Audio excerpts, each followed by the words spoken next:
Hey, you're listening to Don't Lie to Your Life Coach podcast with Kim Arrington. I'm Kim Arrington. I'm a life coach, a weight loss coach, an author, and a badass passionate about helping you connect back to your most authentic self. Join me here each week so I can coach you on how to think all those juicy thoughts that get you feeling your absolute best and taking some big ass action. Coaching has changed my life, and it can change your life too. I'm here to give you real life solutions to create a life you'll love. Because the truth is, boo, you ain't just got problems, you got options.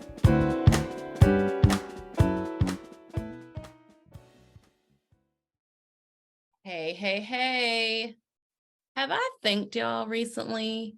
Have I thanked you for listening?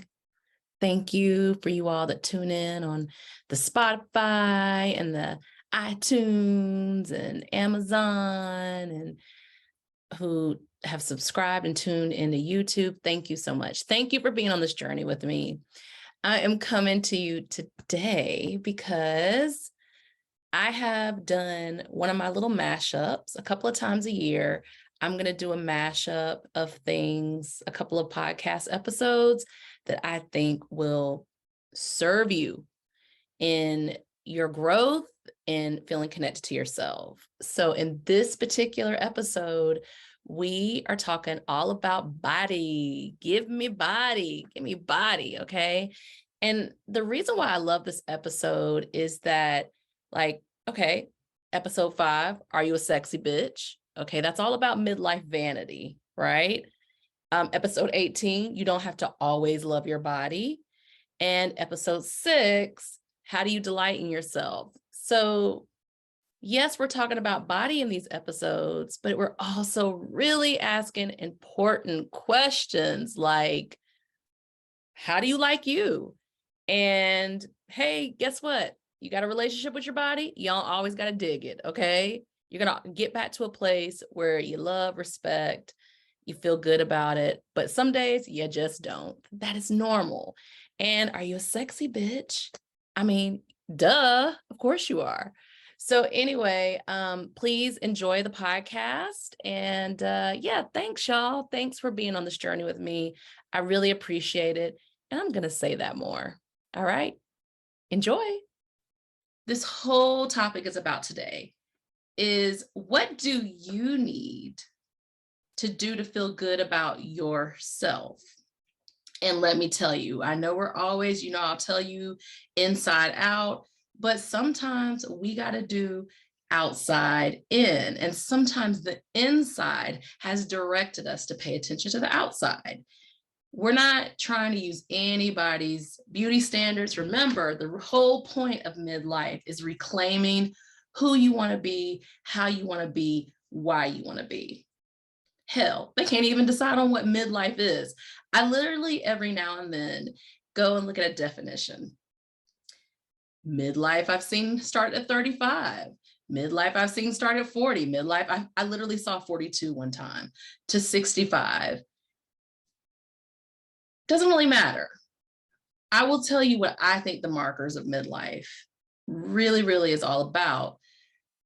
Is the idea that I do not exist to live to please others. I do not exist to be this for others. I exist to have an experience. Let me get a little deep, little woo with it. Spirit having an experience in that particular form of you. And you get to answer these questions of what it looks like. Okay? That's how I see midlife, the time to come back to reclaim yourself. So let's chop it up. Let's get into it about midlife vanity. So y'all ain't gonna sue me. Y'all are not gonna sue me. Y'all ain't gonna sue me. I'm never going to tell you to do any beauty procedure, any of that. I'm not going to tell you to do that. I will share with you what I do. I will share what my friends do. And then you will decide if you want to do that. You ain't going to sue me. So In terms of midlife vanity, it doesn't even, and let's just, we don't reclaim that word vanity. The whole idea, I know it's one of the deadly sins, right? But taking that word back and thinking about, I always tell people I'm on the Angela Bassett, anti-aging plan. What that means is I look at Angela and I say, she looks good, good. And how can I find that version of me? And so for me, just yesterday was teeth whitening. Now, interestingly enough, it was a good experience for me, but it did not come without a little pain. And it was a little pain, a little tooth sensitivity, right? And I think that's something to think about as we step into who we want to be. And I know that we're talking aesthetically right now, but even spiritually or even mentally, physically, there may be some discomfort in that. And you'll have to decide what level of discomfort you're willing to go for, because let's be real, not being yourself can be extreme discomfort. And I'm here for the chicks who I know are in their 50s and 60s and have purple hair or, orange hair or pink hair. I'm here for that. So a big thing about midlife vanity is owning it, right? Owning it, looking around. I've heard this a lot lately. Stop following on Facebook or Instagram the people that make you feel bad about yourself. Now, don't nobody make me feel bad about myself, so I don't have to stop or unfollow. I look at these people, the different folks in life, in social media land, and I see inspiration. Sometimes my inspiration is, I really want to do that. Sometimes or I want to try that. Sometimes my inspiration is, I really don't want to do that. I really don't want to try that. I tell you all, JOMO, the joy of missing out. Okay. We got FOMO, fear of missing out. No, there is a joy in missing out too. I'm never going to have plastic surgery. You heard it here. I'm not into the Botox. Plenty of people are. I have no judgment if that's what you want to do, but that's not my deal. I like to take what I have and use other methods. There are a lot of other things that I think can give dramatic results. It may not be the result that some folks want. And if you want to plastic surgery it up, I know people who've done it and who have had great experiences. It's your personal decision. But for me, I am going to go in with a pair of weights and I'm going to lift my booty myself. But I'm not going to judge anybody who goes and gets a Brazilian butt lift if that's what they want to do. I'm actually going to look at it and be like, cool. Okay. So I think one of the things you want to do is consider what your standard is. What do you want? We have all these folks who tell us what to wear. But if your jam, every time I think of overalls, I think of the song, I love 80s pop, Come On Eileen, where they all had on overalls. We don't know why the hell they had on overalls, but it was wonderful. I love that song. Every time I think of that song, I think of my dearly sweet departed soul sister, Michelle Gonzalez Green, because we would listen to that song and laugh and be like, why the hell they have on the overalls? We don't know. But anyway, this idea that your overalls can be my dresses. I love dresses. I love boots. I love, purses and earrings. But you might rock those overalls in a way that is incredible. Hey, y'all, some of this unhappiness you put around is you not allowing yourself to experience yourself in a different way, and you're so hungry for it. And what you do, instead of going straight through it, you take a shortcut. It ends up being a long cut. And you do all these other things to feel connected to yourself when you're waiting right there. If you keep listening to this podcast and you join my program whenever it's available, we gonna go there. We're going to answer those questions that have been plaguing you, the questions you keep pushing away that are still there. And one of them can be, how do I claim how I look in this particular decade? Y'all, the glory days are not your 20s and your 30s. They're your 40s, 50s, 60s, 70s, 90s. I now have a relationship with my body. So I want to get you to start thinking about your body in a couple of different ways.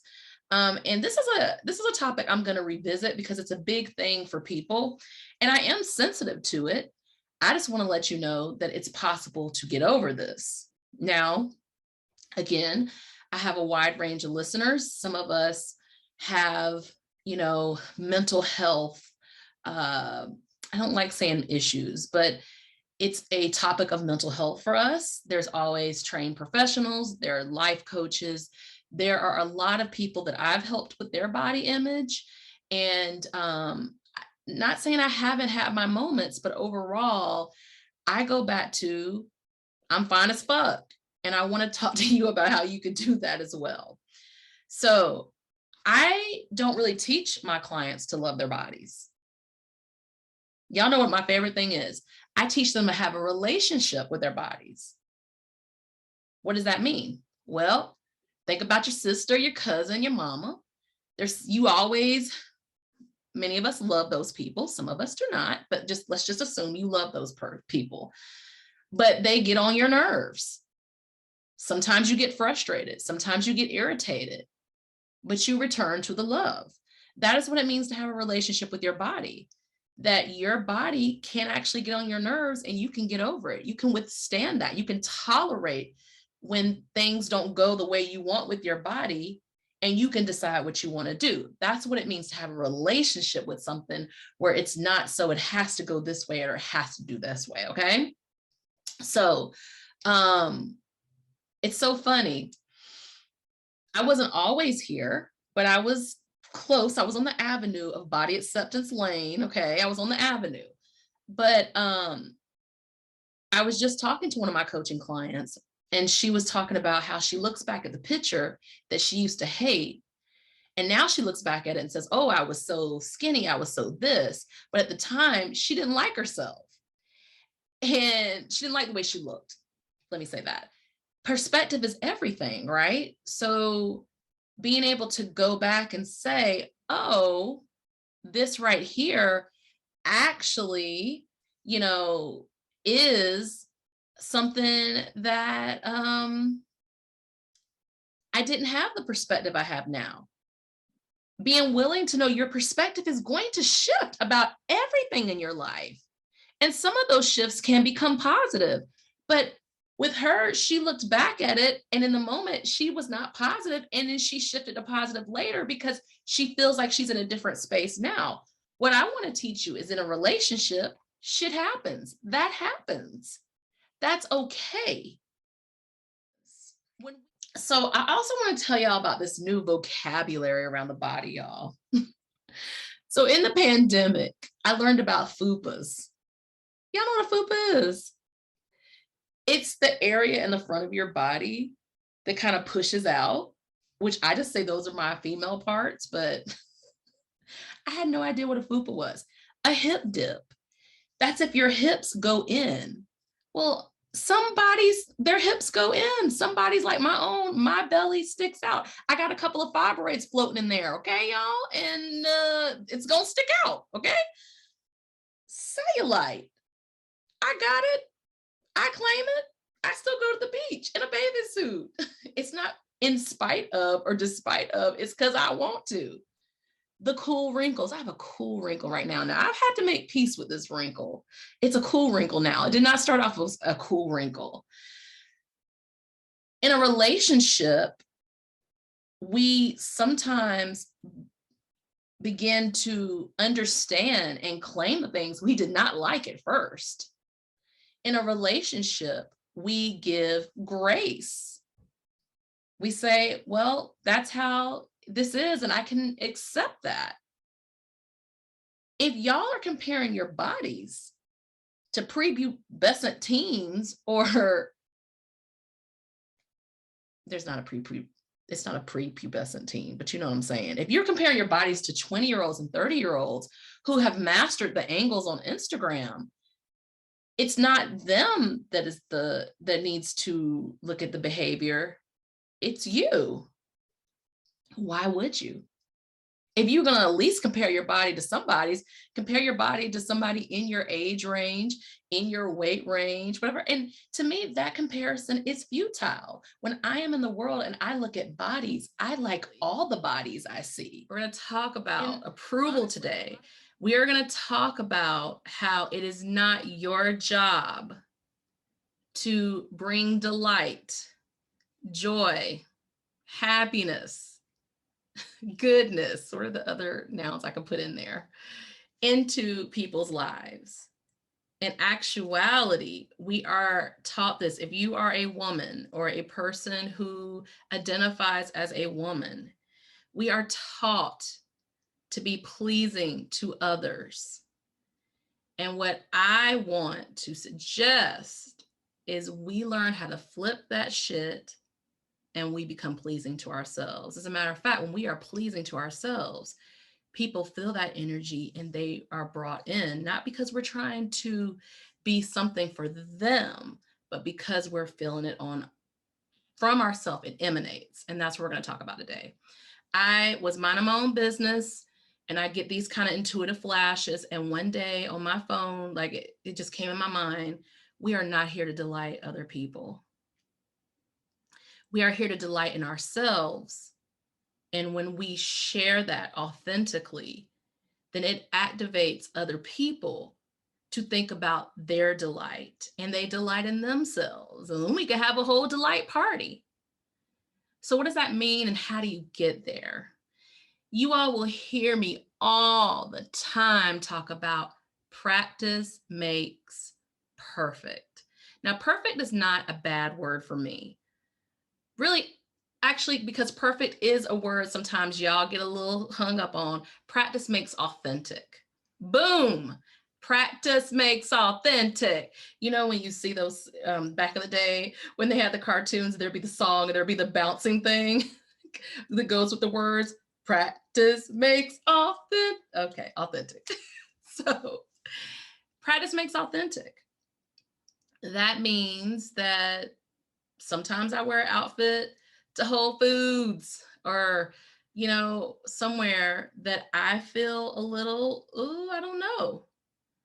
And by the end of it, it's the bravery that I've put out, that the courage of doing something when I'm not quite ready that allows me to delight in myself. So I got to ask you, I want you to stop right now and think about some ways that you delight in yourself.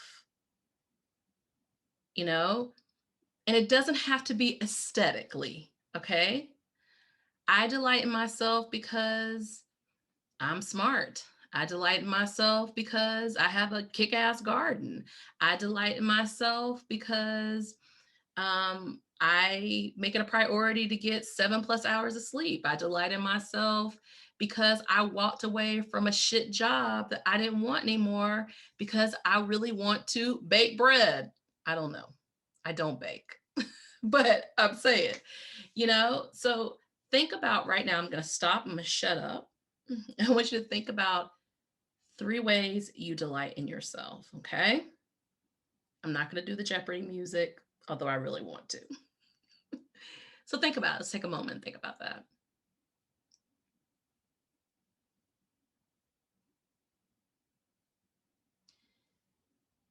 These are things that you can decide to not allow people to take from you.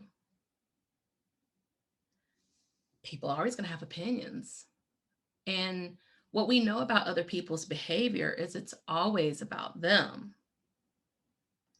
So if someone is commenting on my intelligence, my body, you know, my feelings, it's about them. Now, obviously, we have trusted loved ones in our lives who bring something to us that can enrich us. But it still gets to go through your processing, and you get to decide if that is your truth. Are they reflecting back your truth to you? Okay. So, how do you delight in yourself? And how are you going to stop needing to delight in others? I promise y'all, when I get dressed now, when I do my hair, when I'm an earring girl, when I put on my earrings, when I choose my outfits, I have one person in mind, and that is me. As I walk in the street and people may say something, thank you very much. I appreciate it. But what I believe that they are picking up on is me feeling a certain way about me. And let me tell you, I have fought long and hard to get here. It is part of the reason why I have this podcast, because I want to make it easier for you. So let's talk about some ways that you can learn to delight in yourself and some ways that you can push back against when folks ain't feeling what you've decided is your reality. Okay. So let's start first with the pushback. Mamas, aunts, cousins, grandmas, grandpas, daddies, so many people who love us are they're pitched to love us by thinking of what safety looks like for them. That's part of what we do. When we are delighted in ourselves, we can't be bothered with the people who ain't delighted in ourselves. And that extends to our relationships. The boyfriend who told me he didn't like makeup. Don't wear makeup then, bruh. Or, the boyfriend who said, I got a cute face if I only lost weight. Well, I lose weight for me, not for you. So deuces.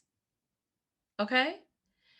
At the end of the day, we can actually still stay in relationships with people who don't dig everything about us. If we're able to hold our center by digging what it is about us, then we don't need the approval of others. It's the approval, it's the need, it's the people pleasing, it's all of that that gets us in trouble. It's the needing to get a certain thing from a certain somebody who ain't trying to give it that gets you in trouble. If you are having relationship problems, I don't know, the Jay-Z song came. I'm not even going to butcher the lyrics. I got 99 problems.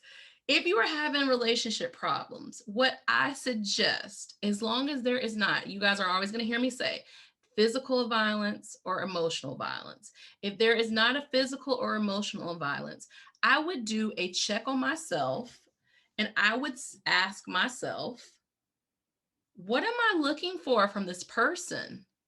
What do I think this person should be giving me that I should be giving to myself?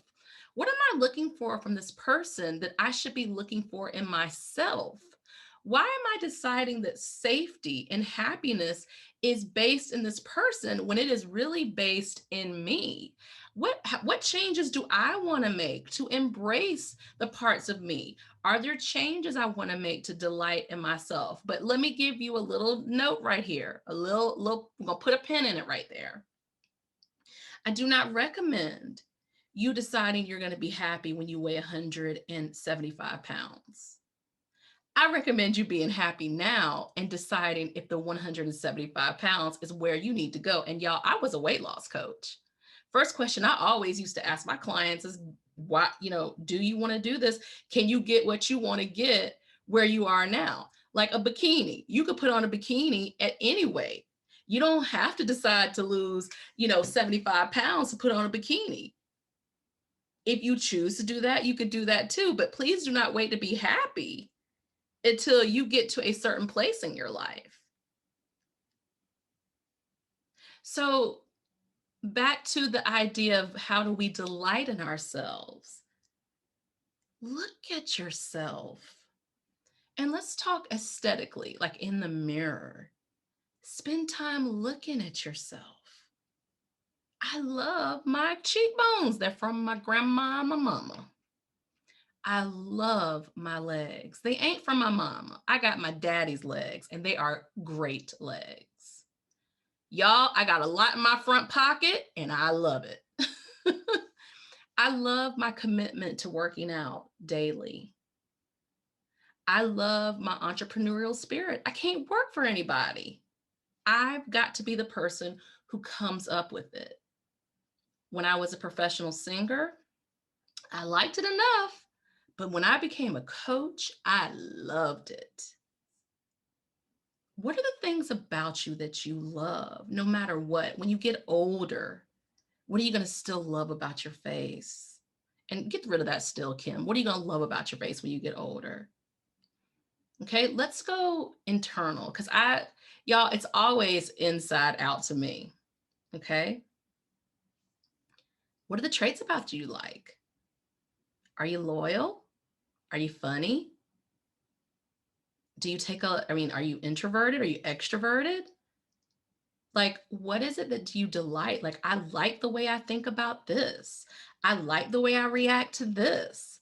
Like for me, y'all, goof troop. I am goofy as hell. You'll know it. For some people, I'm too goofy. Deuces. It's okay.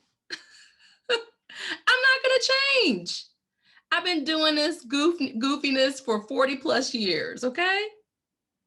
So accepting yourself exactly how you are, that is a perfect way. Now, let's talk about it. Perfection versus authentic.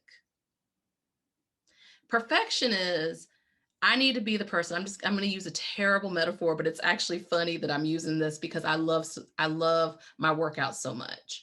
Perfection is me being in the back of the pack, when we're running and deciding I need to be the first person or else I can't enjoy working out. That's perfection. And that's also not what I want.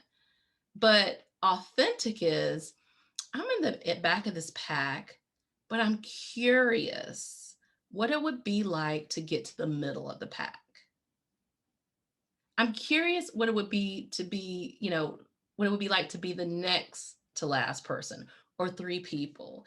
I'm curious about those things. Instead of making it have to be a necessity, what about I'm curious how this would look in my life, not in my best friend's life, not in my aunt's life, but in my life through my particular unique filter through, I say this a lot to my clients, Kim miles per hour, your name plus miles per hour, which basically means how does this look in my life when I show up in my particular way with my brand of how I do it? So more of that. Y'all got to take your eyes and begin to turn them from the outside and turn them back into the inside.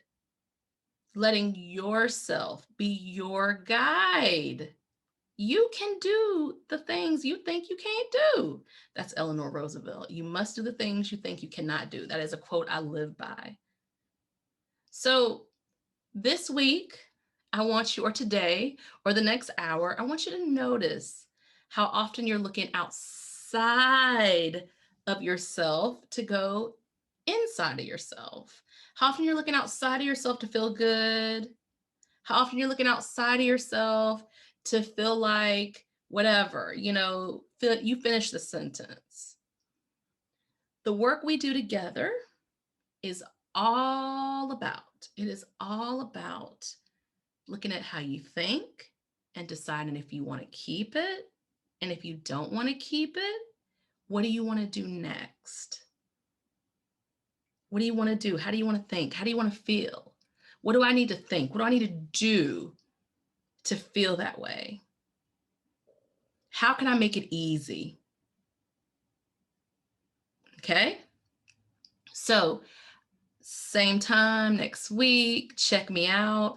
We're going to continue finding ways to feel connected to ourselves in our lives, exactly where we are, decide where we want to go next, but really staying focused with where we are today and how we can feel delighted, connected, good with ourselves today.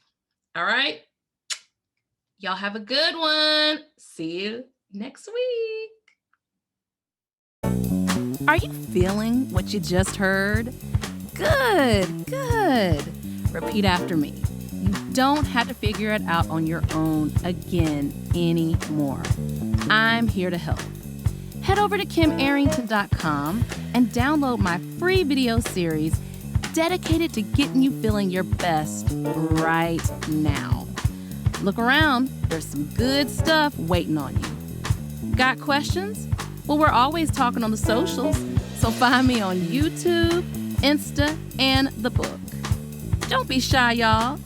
Go listen to another episode or join me here the same time next week. Finally, don't keep good shit to yourself. Share this with a homie that could use some help too. Remember, we're not lying to ourselves anymore. We're not lying to our doctors. And you damn sure don't lie to your life coach.